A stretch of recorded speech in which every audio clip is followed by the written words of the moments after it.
Hello everybody, and welcome to Pokemon TCG Top 5 of Top 5 Tools of Black and White. As the title obviously goes, I'm counting down the top 5 Pokemon Tools of Black and White set. Because, well, with those Legendary Treasures set off out, that marks the last Black and White set to be released, and then we'll be getting X and Y for a while.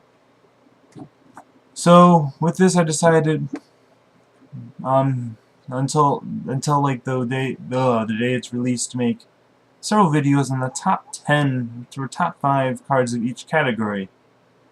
And this a few weeks ago I did top 5 stadiums, and today I'm going to be doing top 5 tools. I'm sorry I didn't get to do one last week. I was busy having a vacation. I know, shame on me. I was in Florida, so yeah. Had fun there. So anyway, yeah, counting down the top 5 black and white items. So, without further ado, let's get down to number 5. Alright. Oh, also, food tier. Also, I would not be having Ace-Specs in the top 5. It goes for all the items. I'll have a top 5 Ace-Specs later. So yeah, number 5. Giant Cape. The Pokemon this card statue gets 20 HP. I have a very cut and dry card. You get 20 HP for putting on it. Yay! 20 free HP right there. And 20 HP is a big difference in this game. God damn dogs. Anyway, 20 HP is a big difference. Pokemon that have 30 HP get 50 HP. Not a big difference, but Pokemon that have 200 HP get 220 HP. And that survives most attacks that pretty much knock everything else out of the water. Granted, the only one that has 200 HP in the format is Wailord. No one really plays him. He's like a tier 3 deck with Blastoise. Blastoise was tier 3. It is good though. Sorta, I guess. It just takes a lot of luck. Something I do not have, and that's why I'll never touch it. Ever. I don't want to lose. I know that concept is hard to understand, but I do not want to lose. So yeah, that's number... Oh, but the reason why it's not higher in the list is simple because of the fact that 20 HP is nice. You don't have 20 HP more when someone uses Tool Scrapper. You know, which is why not a lot of people use it. People use it in decks that are built around heavy HP Pokemon. But, you know, it's a nice card. It just, you know, not as nice as some of the other ones, and it doesn't do as well. And there's a reason why it's not higher when you see another card later. So, here's number 4. Silver Bangle. The attacks of the Pokemon this card is attached to, including Pokemon EX, do 30 more damage to active Pokemon X before applying weakness and resistance. Now you're going, wow, Samuel, this card is so good. Why is it so low? Well, simply because there's other cards that have been used more often, and this is primarily used in non-EX decks, and I'll be blunt.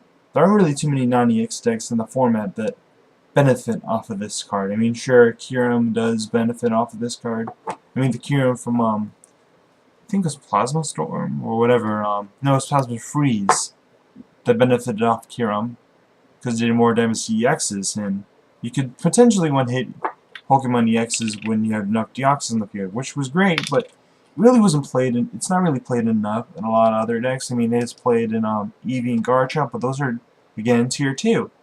They're a step up from, Wailord, but it just, you know, I mean, the decks that the Silver Bangles in is really good, and this will be a very competitive card for like another year or so.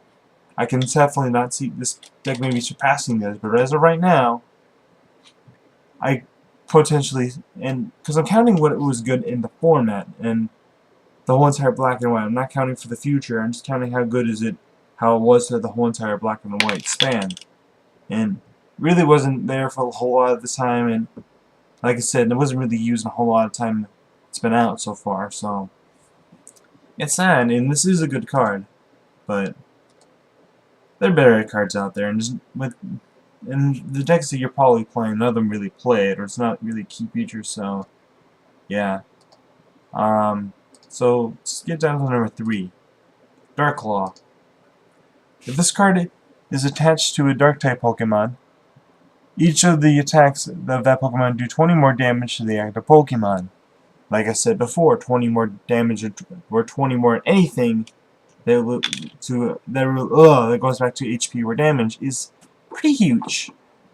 And this card is pretty big for that reason, you know? It's big in Darkrai, and really that's one of the biggest decks there is in the format currently, you know? It's really a key function to the deck, and that's why it's on the list. Now you're going, why is it higher? Well, because 20 damage is good and all, it's... Alright! 20 HP is... Well, it's a tool and is easily discarded and with Tool Scrapper. And honestly, there's a lot of stuff that can counter it. And, you know, 20 HP, 20 damage isn't that big of a deal compared to some of the other stuff, so... It's a good card, trust me, and it gets number 3, but... There are other cards out there. 2 more cards out there are better. And you'll see why. Let's see. Eviolite. This is the card that's pretty much trumps Giant Cape and Dark Claw and makes... And there's a reason why the Dark Claw and Giant Cape aren't as good as they are or aren't as played as much. Because people go, wait, why not play Eviolite? And what Eviolite does, if this Pokemon this card is attached to is a basic Pokemon, any damage done to this Pokemon by attacks is reduced by 20. And this is much better than Giant Cape because it doesn't give you 20 HP, it just gives you... takes 20 damage off every single time when your opponent attacks you. And this can be a very annoying card. Now, unfortunately, I think it's from Noble Victory, so it got rotated out. But it still was a huge impact into the metagame, and it was such a big card. I mean, it was really important, you know? I can't remember how many times I go, ugh, damn that Eviolite. I just hated my life because of that card, you know? Can't tell me how many times I would have won a game if it weren't for this card. It really aggravates me just thinking of this card. Now you're thinking, this card was so good. Well, what's better than this card? Well, there's really only one card, you know? But it's just so OP, honestly, especially with a Pokemon on the format. There's so much benefit to it when it's crazy and insane all at the same time. Here's the card that I'm talking about. Fulsom in number 1. Fulsom, the Pokemon this card is attached to, has no retreat cost. Simple as that. Now you're thinking, wait, what's so good about free retreat costs? Russian. And the Pokemon called Keldeo. What Keldeo EX does, and its ability allows you to switch the active Pokemon with the Keldeo. So basically, if Keldeo is the bench, Keldeo is now the new active Pokemon, the new Pokemon from the front. And what Floatstone allows it does, if you attach Floatstone to Keldeo, you can retreat and put a new Pokemon up there, just like that. Now do you understand why this card's a little OP?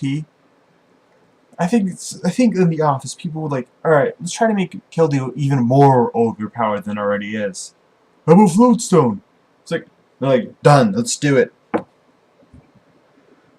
And, well, this card very much so is OP. It's just... everyone, I think, plays 1 or 2 Floatstone at this point, you know?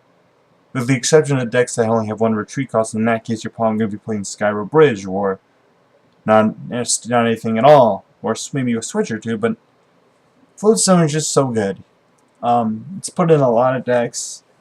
It makes a lot more decks even more viable. It's put in TDK Plasma. It's put into Virizion Genesect. It's put into pretty much every big name deck. Honestly, has Floatstone, with the exception of maybe Darkrai. No, Darkrai does have it if it has Darkrai Garbodor.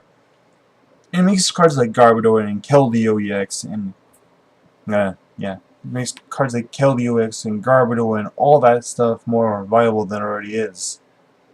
And it also helped Flygon become more viable, and because it was tier 3 and now it's like almost tier 2. And let's see, just this card is just so powerful, and will be more powerful. And even for the 1 or 2 seasons it was around, it was just so good, and it always will be good. I mean, I can't tell how good this card really is. And you know, I mean, sure, and it's way better than. I mean, so people are like, wait, Evilite's better than Evilite?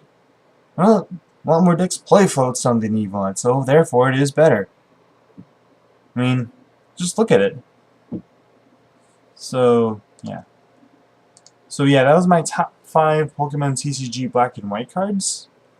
My Black and White tools, and I'll probably be doing another one later on this week. So yeah, thank you. Like, subscribe, and tell me what you guys thought about this list. If you guys disapprove of this list, if you guys think it was pretty good, just tell me about it. You know. So yeah, thank you everyone. Have a nice day.